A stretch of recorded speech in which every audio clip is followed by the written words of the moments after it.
Thank you. That was 5 minutes. Thank you so much. And we always start marriage class with 5 minutes of prayer. Um, Prayer is just, it's grounding, it's foundational. And if you're not praying for each other, it's easy to stay mad at each other. So, and I'm just saying that because, we get to those points, in everybody's marriage, we get there. And it's funny standing in this spot because sometimes we look out in the audience and we like, dang, the whole church is beefing today. And we can see it, with our families and everything like that. So what we always want to start that way with prayer because prayer disarms you, and we encourage that you do this activity with each other when we come together. Now, I'm not up here usurping anybody's authority, just in case it looks like that. My husband, who teaches this class with me, is getting the technology set up. Where there's always an issue with technology, so he's getting the technology set up for the children. Just always a little something, something going on. So our normal Sunday school teacher is absent today, so the kids are going to be doing something online, and so that's where BJ is. But so if you all will, if I have the permission and blessing of the brothers, I'm going to go ahead and get started. I just looked at everybody.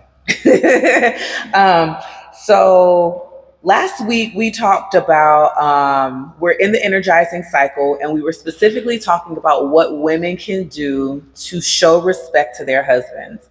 And so last week we talked about the man's primal need for conquest and hierarchy, and conquest was more so dealing with the importance of his work and how he shows up as the provider. And then also, hierarchy was about the man's desire to protect and provide again. Conquest was more like to work and achieve, like the things that he's doing that he's achieving. And conquest was more so about the desire to protect and to provide. Was there anything? Oh, there was one thing that we forgot to do with hierarchy that I want to go ahead and do really quick. And that was reading off your husband feels you appreciate his hierarchy when, and I'm going to go ahead and read this because we forgot to do this last week. When you verbalize your admiration for him protecting and him being willing to die for you. It's just primal. You praise his commitment to provide for and protect you and the family. He needs to know that you don't take this for granted. Okay? You emphasize when he reveals his male mindset about position, status, rank, or being one up or one down, particularly at work. So you empathize. You're showing empathy when he reveals those things. You never mock the idea of looking up to him as your protector or prevent him. You never mock the idea of looking up to him as your protector to prevent him from looking down on you. Okay? And you never, in word or body language, put down his job or how much he makes. Okay? Wow, I heard some wows. It's a hard life out here, and I think especially for and when we're talking about black men and black women, there are financial disparities a lot, just because of the different um, I won't say opportunities, but it is a little. It's different. It's different as we sit down and we're talking about black men and women. So, but anyhow, you never put down in word or body language his job or how much he makes. Not to say that you can't talk about that, but there are ways to talk about that without putting your spouse down, without putting your husband down.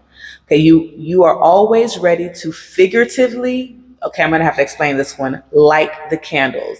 So in one of these stories, a husband came home and he had a candlelit dinner, and there were like candles all over the house, all the way up to the bedroom and the bathroom where he was able to take a shower. He was like, wow, this is really nice, that my wife went out of the way to be romantic. But he ended up finding out the next day that actually the electricity bill had not been paid.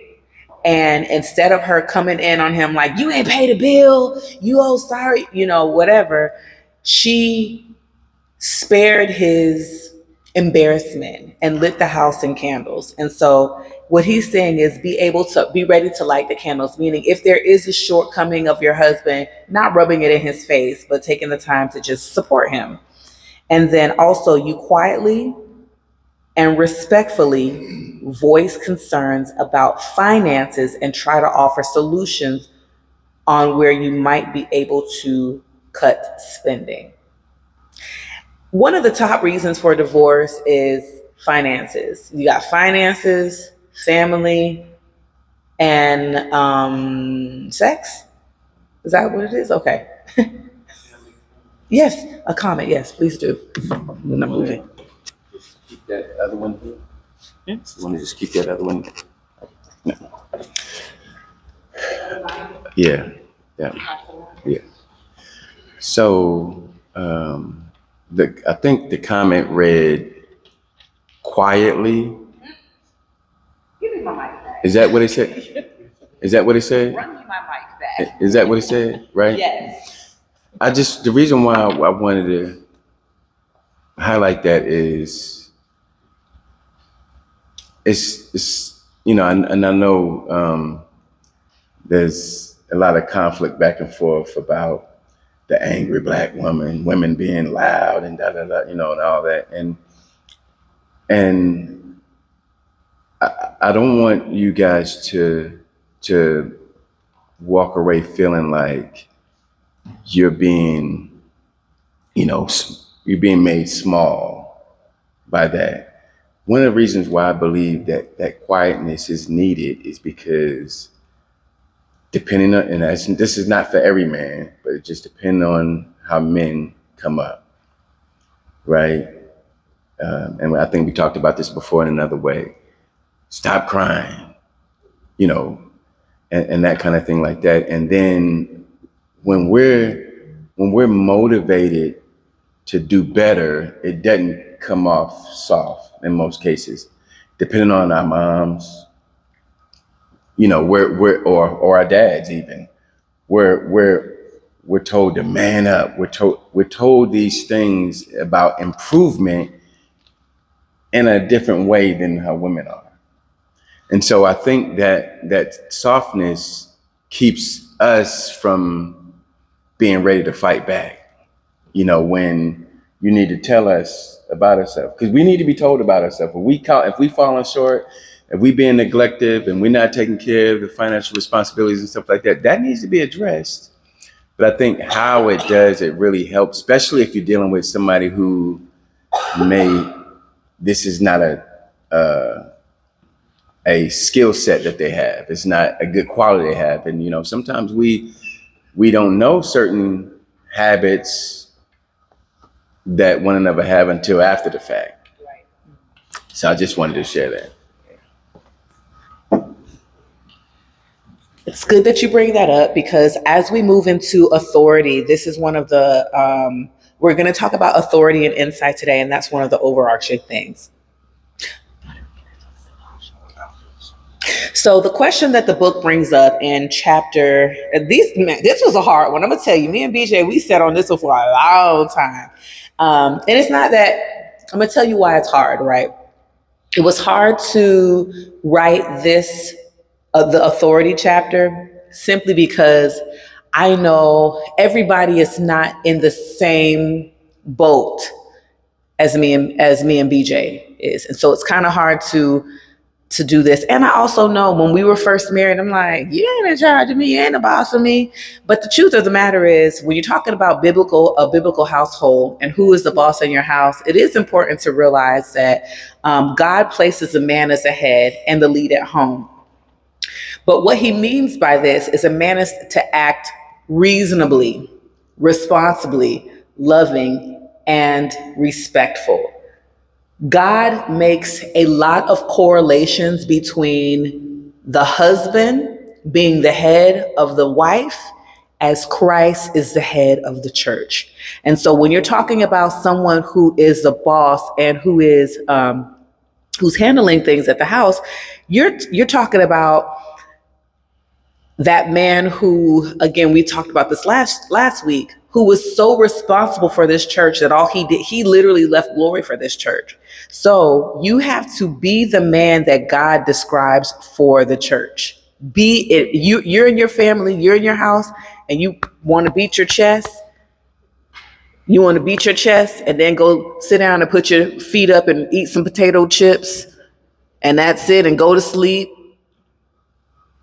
That's not the same man that God describes. Have you ever been in a church under bad leadership? Ever had bad leadership in a church, pastoral or elders or bishops or anything like that? Or been in a situation where something like that has happened? Having bad leadership is a really rough thing, okay? Yeah, I just want to, kind of go a little bit further with what me was just saying there. When it comes to authority, brothers, this is a very heavy responsibility. And it should be taken as a very heavy responsibility. I don't kind of going a little bit off of script here. I don't know if there's any Game of Thrones, fans in the house. I looked at all 8 seasons, but there was this one specific part that always stuck out to me. It was while they were all at the table, and this young man had just become a king, and he was walking around beating his chest like, I am king, I'm the king, they supposed to be doing this. And his grandfather, sitting at the head of the table, which should have been the first thing, said to him, no king ever says that I'm king. A man who says I'm king is not a king. That's the same thing for us, brothers. We can't just sit there and just say, I have authority in title only. I have authority because I'm the husband, because I'm the man. It's like, how are you showing this? It can't be just through your words. It has to show through your actions. And so one of the things that we, did you already talk about this part? Yeah, husbands are responsible to make the call. But at the end of the day, just like you work in a team when you're at work or anywhere else, it's better to have the collective knowledge there in order to make the best decision possible. There are just certain things that our wives are going to see, and there are certain things that we're going to see. Us together will make a way better decision than just simply, well, I'm just going to make this decision because I'm the man, and that's the end of the conversation, and that's it, And in doing that, when you dictate that time after time, now you're starting to shift your relationship from being husband and wife to more in the space of a father and daughter, right? And that's kind of weird, right? That's not what we're trying to do. And so just want to make sure that we put those things out there.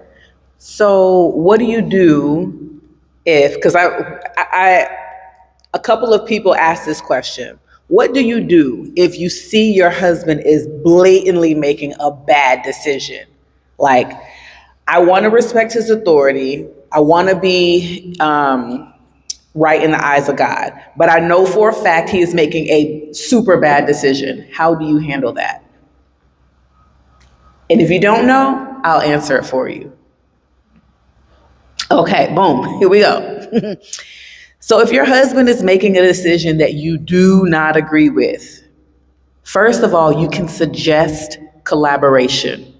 You could say, okay, listen, I respect your decision, but can we collaborate in thinking about how to move forward in this?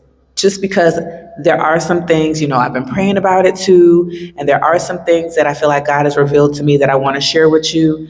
Can we collaborate with it? Because if you come to your husband, I'm just going to talk like things that I've seen, that's dumb. What you talking about? That don't make no sense. Are you thinking? Is your brain the size of a peanut? These abusive words that women do. I'm just saying, You know, if you come to your husband like, what kind of, listen, do I have to teach you everything? And if you come to your husband with this kind of attitude and that kind of spirit, you will be shut down, cut out. Now you are not collaborating. Now you, as a wife, are lording over your husband and using your gift that God gave you, the gift of gab, the gift of being able to talk, to press him down. So there is a way that if your husband is making a bad decision, that you can, this is what Anthony was talking about, the quietly coming to him, not in an aggressive way and say, hey, that's one of the things we're going to have to practice. Ariel mentioned this a couple of weeks back, where women are, you have to be strong and and all of these things. And it's like a lot of time in Black culture, people are building up Black women to be manly. And there's a lot of instances where we are very masculine and manly. I struggle with masculinity myself, still do sometimes.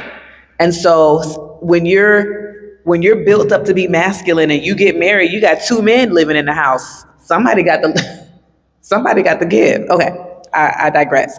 When can a man forfeit his right to be the head of the house or to be followed? Do you guys think that's a such thing? You forfeited your right to be the head of the household.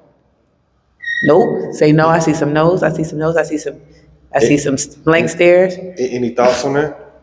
Can a man forfeit his right to be the head of the house or to be followed?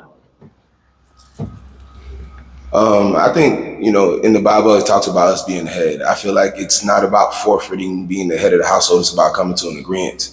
Now, can we come to an agreement? Yes. But as far as forfeit your role, I don't think that's possible. Thank you. I would say if he was like incapacitated or incompetent in any period of time, but that's where the sickness and health comes into play. That's good. Anybody else? Good. Good. Here we go. I like these concise answers. Well, I think all of this is a great help, but I think we need to realize that it ain't gonna be perfect. And I say that because I've been married 50 some years. And even now, sometimes it don't go right. It's a work in progress. And as you practice doing anything, you get better at it. But let's don't think that our husband or our wife are going to change overnight and try to hold them to the word of God, because sometimes that kind of pushes them away. So it's one of them things that you just got to work at. It's just like a job. You start working on it, you're slow at it. But as you work on it each and every day, you get better and better and better. That's a good point. So, just looking at when can a man forfeit his right to be the head or to be followed, those are some good comments. I want to frame it in a different kind of way.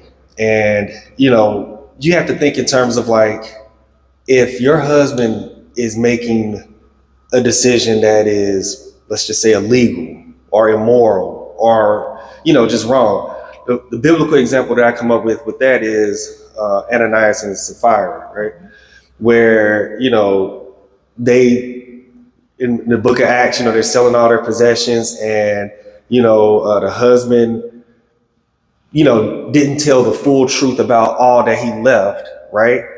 Now, him and his wife must have been, in alignment with this, because as soon as he lied about it, he died. And before they could even finish burying him, when his wife came through the door, she stuck to the lie too, and then she dropped dead.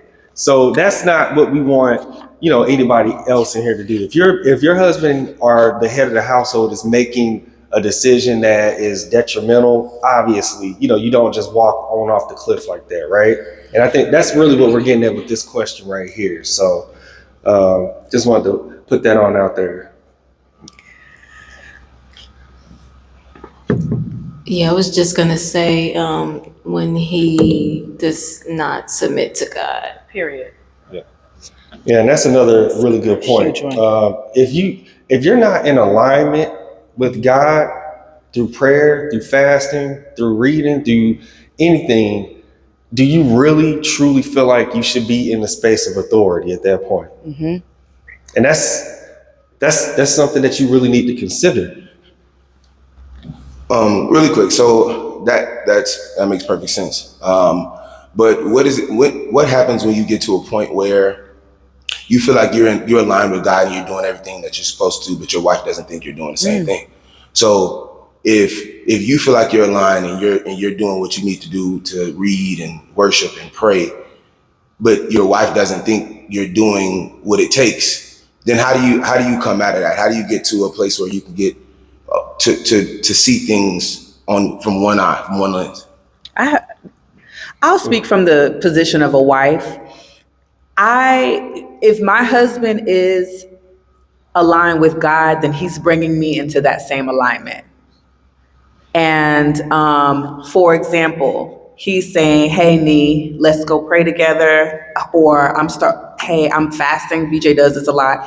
"Hey, I'm fasting. If you want to fast with me, such and such and such." But you're not just going to be walking around praying in your head. Like, this has to be something that I feel like, because we're humans, we have to see that alignment, that you are aligned with God, that you're getting us up in the morning and that kind of thing. And that helps. And then also pray for your spouse.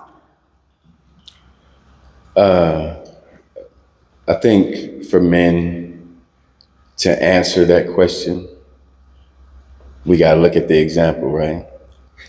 Love your wife as Christ loves the church. Mm-hmm. Is the church always aligned with Christ? And when it's not, what does it do? He don't go and badger the wife. You need to, no, he continues to lead sacrificially, lovingly, and doing those things will cause the alignment to naturally happen.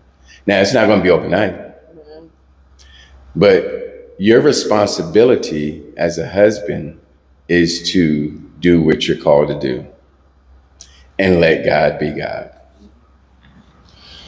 Very good. Thank you. Way better said than I. So I'll just read this real quick. But there are no gray areas in submitting to God. If you are leading your family to do anything evil, wrong, illegal, or financially debilitating,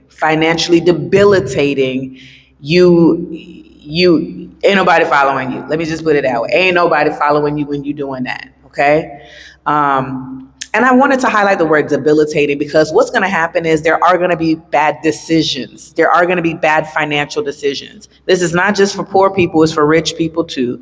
I don't know nobody rich, but if I did, I would say, if you have a husband who's like, "Hey, I got this investment. He always got an investment. We're gonna put $200,000 in this thing, and he did that last month, and then he's trying to do it again." It's like, listen, this is not a good idea, honey.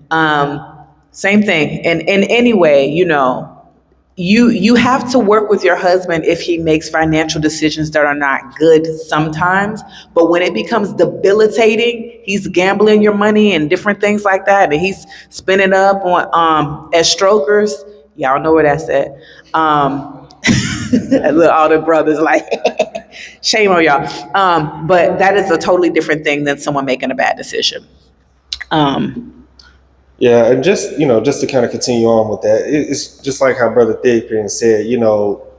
I mean, even after 50 plus years of marriage, it's not going to be perfect. That's the thing. Marriage is not a sprint; it's a journey. It's a journey. It's going to take time. So if you know that you're trying to be in alignment with God and you're trying to do all of the right things and stuff like that, and it feels like there's still this resistance, that doesn't mean that you give up. You just keep going. You keep going, and you make sure that you show it outwardly, not to the point where it's obnoxious, but like me said, you kind of carrying your partner with you to show like, hey, I'm trying to be in alignment and stuff like that. Just want to make sure that we really highlight that. I just have a question about that. As far as consistencies. So that's the thing with me with this when I'm looking at this. If the husband is trying to lead but it's inconsistent, where does that leave the wife? In obedience to God. Because at the end of the day, we're human. And there is just no way that people can be 100% consistent, right? But what you said was key, is that if your husband is trying, meaning he is making an effort, but he's still gonna slip and fall. Just like we're all trying to be righteous, and we're gonna slip and fall sometimes, right? So there is that grace and mercy that has to happen, and you have to really give your husband grace when he's trying. He slips and falls. You be like, you know what? Yesterday I saw he was trying. Today he beat me in the head again with a rolling pin. But let me not say that. That's not what I really mean. Yesterday he was trying. Today he slipped up and he's not doing the same thing. But I'm going to pray for him because I know he's trying, and then I'll come to the next thing, talk to him in a gentle spirit. And also make sure, especially when there's inconsistencies, because there's always going to be inconsistencies with anything. When it is good, you make sure that you really highlight that, because you want to push that positive reinforcement. Like, you know what? I saw that you was really leading us. That was a great job. Really appreciate you doing that. And that way, it's all like it can continue to kind of build that muscle in his mind and be all like, you know what? I see that we're about to get on this crazy cycle. I see that we're about to spin out. Let me go back to what you had said that one time and let me do that again. Let me pray again. Let me, try to do whatever conflict resolution I can do. Thank you. And just to piggyback off of that, I was going to say something along those lines too. Men need motivation. Yeah. Right? That's part of how God has wired them to need admiration and respect. And so one of the ways that you can motivate them is when they are doing good, is to motivate them, say, oh, babe, that was great. And that may help to start to minimize the inconsistencies, because when they know that you're giving them that respect and making them feel good, because it's all tied in how if they need to be loved, that may motivate them to be more consistent because they know they're going to get a reward of you telling them how good of a job that they're doing. That's right. That's not a situation where you're like, you ought to be going to work. Good. Yeah. I ain't gonna tell you did that. No, we need to. And that's one of the things that I've learned from some of my gentler sisters, because we walk around, Black women, like, I ain't got time to be stroking no man's ego. Then you ain't got time to be married. And then help him with what he sees, because what he may see as I'm doing a great job, I'm moving up to he may be actually lower than he needs to be. When you understand what I'm saying? So he's believing that what he's doing is meeting the standard. But your standard may be higher than what he think he is supposed to be as a man. As a man he believes that he's following God, he's aligned with God, and he's right here. But you want him to be up here. And so you guys have to kind of come together to see what that alignment looks like and discuss that and help one another with that expectation. Yeah, like, are the expectations aligned? Are your expectations aligned with each other, and like really having those conversations? That happened with us, real talk. Yeah. And I guess it's this is my last time, but I think it's also understanding your circumstances. I've seen people with families that are biologically their families, and I've also seen a joint family. And certain situations and certain circumstances takes a different understanding and a different type of grace to be consistent in a situation like that, or a family like that, because it's difficult. It's very difficult. So how do you get to a point where you're consistency with a lot of dynamics in the household? You're consistent with a lot of dynamics that you didn't. Yeah. Die every day. Right. Wake up in the morning, prepare to die. He said, die every day. Wake up in the morning, prepare to die. And two, I heard the comment concerning praying. Sometimes we need to pray a special prayer for our mate. We sometimes tend to do a lot of praying for ourselves. But when it comes to our mate, we don't pray to God to give him help, to help us to get through this hurdle that we're in. You know what I'm saying? But at the same time, I think prayer is your answer always. And there's always an example in the Bible where you can follow to help you find your way. Mm-hmm. And if you're trying to please, like I think I've said this before, if you're trying to please God, everything else gonna work out.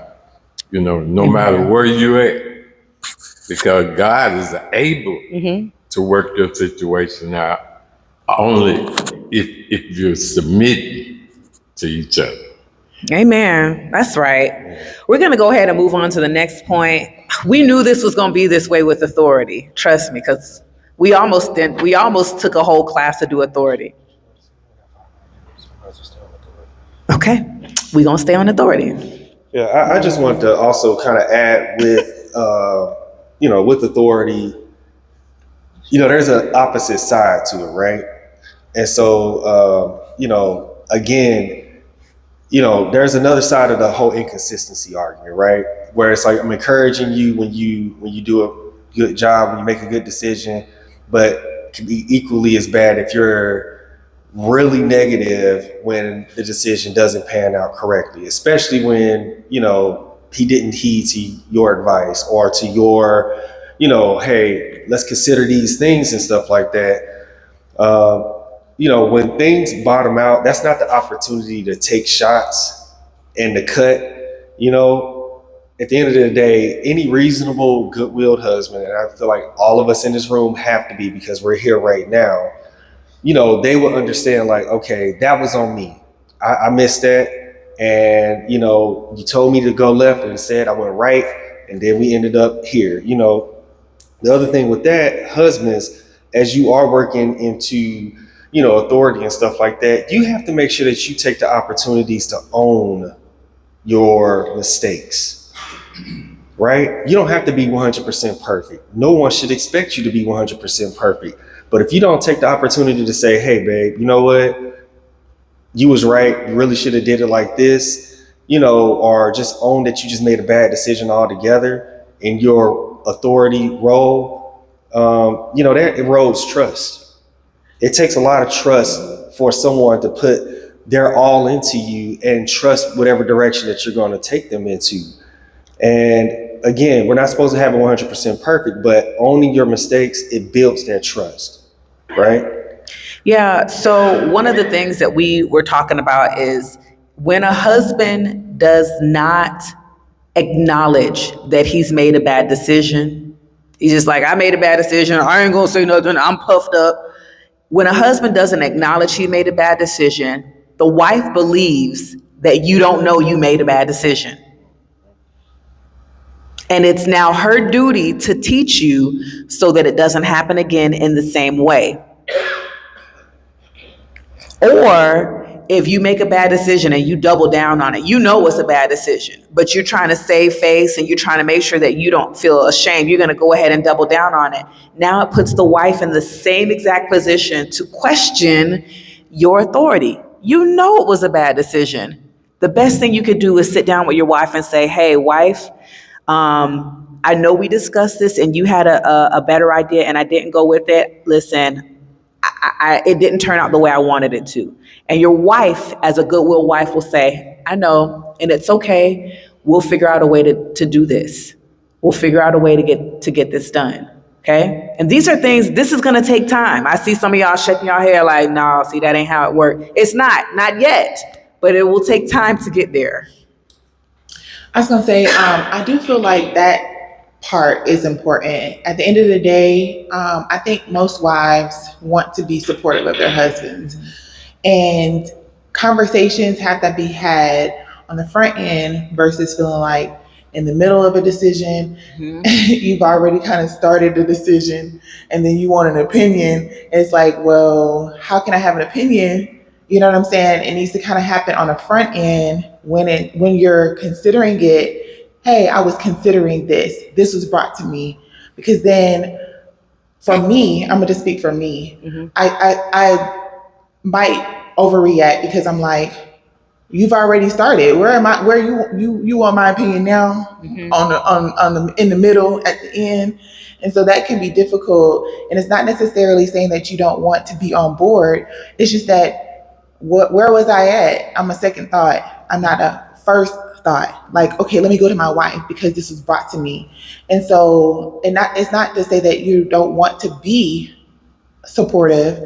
Allow that person to be supportive by coming to them and saying, hey, this is what I was thinking. And, the overreaction is not necessarily saying that you're against the decision or whatever is happening. It's just saying, I didn't have it.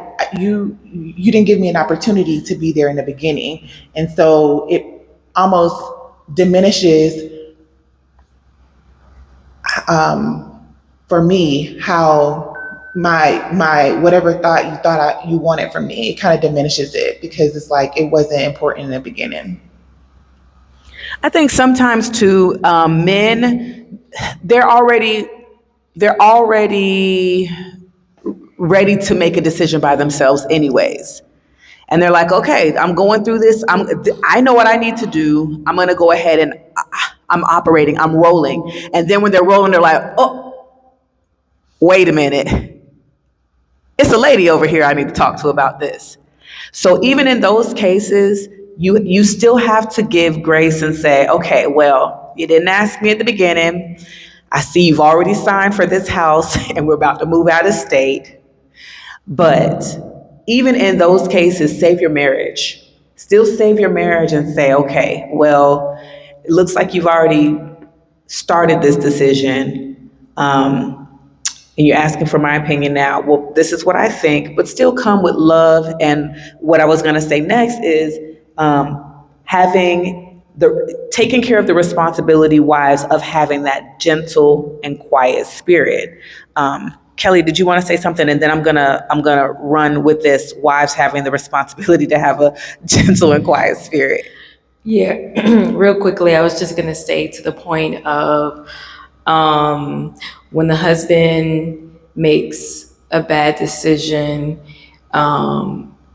the advice to the husbands there in that space that I think will go a long way is humility. Humble yourselves in the sight of the Lord, right? Acknowledge that, okay, this decision wasn't the best decision. It has impacted our family. And humble yourself before God, and also humble yourself before your wife. Take it with humility. I think with that we can respect you more, because we can see that you're acknowledging what you did. Then what happens when I made the decision without you, but it worked? Well, that's what the expectation is. And BJ makes decisions without me plenty of times, but but what's on the contrary? Like, what happens if your husband makes a decision and it wasn't a good decision? He knows it's not a good decision. He already got his tail tucked between his legs. Well, I shouldn't say that. I'm sorry. I don't mean it like that. But he knows it's not a good decision, and you're questioning him and belittling him, and you're pointing your finger, and you're like, When that happens, your husband will pull away and he will make decisions in a vacuum, because the only thing that he can trust is that you will belittle and question him. That's what he can trust. He can trust you gonna get into that. Okay? So then he'll begin to make the decisions in a vacuum. Then also he will become this is another possibility, he will become discouraged to make a decision in the case that the wife is unavailable, and he may become paralyzed, stagnant, or indecisive.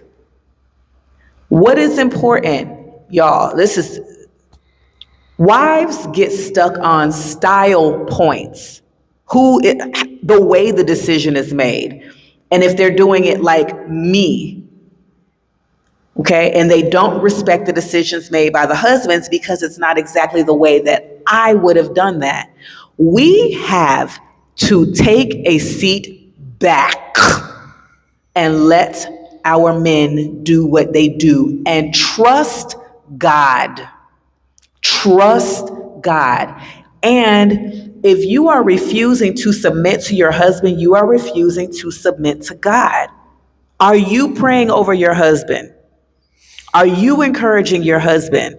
Are you helping him to get to that place where he needs to be so that you can submit? I'm not saying this is all on us, but what I am saying is we do have to be aware and honest about our roles that we're playing in our husband's success. Yeah, and I just want to just finish this on off because I know we're running up against time and stuff like that. It was just said earlier, again, there's a lot of responsibility in the authority space. And, one of those responsibilities is getting better with time. So, and I'm going to speak directly, to the husbands here, because we all know what it is to be at work, right? Especially around performance appraisal time. And our manager comes to us and say, hey, you kind of fell short here, right? For most of us in here, that's the last time we would ever hear them say that. We pick it up immediately and we change our behaviors immediately. It should be the exact same way for our wives. If our wives are telling us like, hey, I need to, in order to help support you better in your decision and your authority, this is one of the things that I need. We should be able to accommodate that. Right?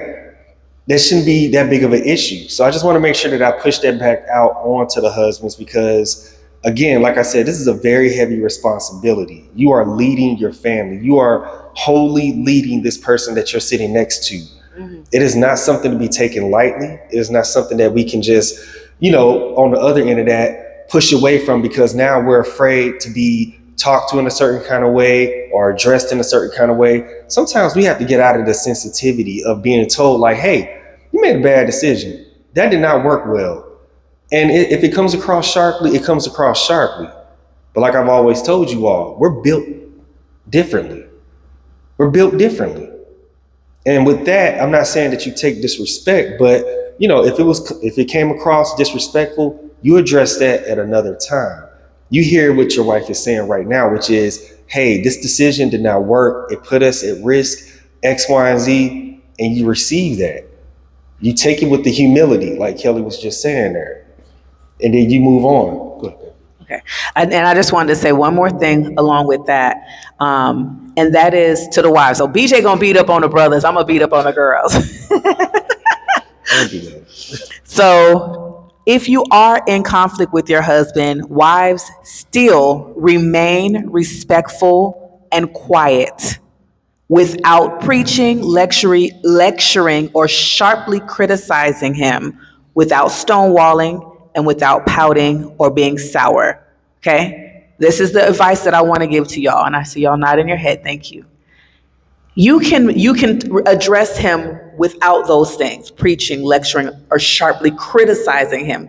Criticism is necessary, but sharply criticizing him is different, okay? And don't say, no, that ain't gonna happen. He won't move towards me because you haven't tried it yet. So the next time you're in a conflict, try the quiet, gentle spirit. Women, you don't have to fight. Put your dukes down. You don't have to constantly defend your position. Put your dukes down. Everything does not have to be a push and a struggle. Put your dukes down. Those things will only cause your spouse to move away from you and become more cold. I'm gonna let that settle in just for a second, because we have this problem, especially in our communities, fighting. Because we had to be strong. You got to be independent. Some of us have to raise children by ourselves. We've had to make decisions by ourselves. Some of us have been married at a later age, and you've been independent, and you're fighting, and you want to maintain what you have. But here this man come talking about authority in my life. Okay, sorry. Okay, instead, find opportunities to express your appreciation for your husband's authority in places where he does have authority and where it's good. Okay, and remind him of a good decision that he has made, and then build him up there. I remember deliberately when we were first married, I know BJ's cutting this down right now, and I said to myself, I want my husband to be my king. I said this. It was a year or so in. I was like, I want him to be my king. And I want him to make good decisions. And I deliberately decided that every little thing he did that was a good thing, I was going to say, oh, Hercules, Hercules, Hercules. Every little decision. I'm like, oh, you put some gas in my car, baby. Thank you. Oh my God, you taking care of me. You making sure that I'm safe. And I decided to build him up. And then he would make another decision. I'm like, oh my God, you got a second job? Oh, thank you so much. You are working so hard. You got a two full-times and a part-time job? Wow, thank you so much. I know you're doing your darnest to take care of this family. Every little thing. And you have to, women, we have the responsibility to build the man that we want through encouragement. That's what we have to do, and it takes time. Okay, that's it.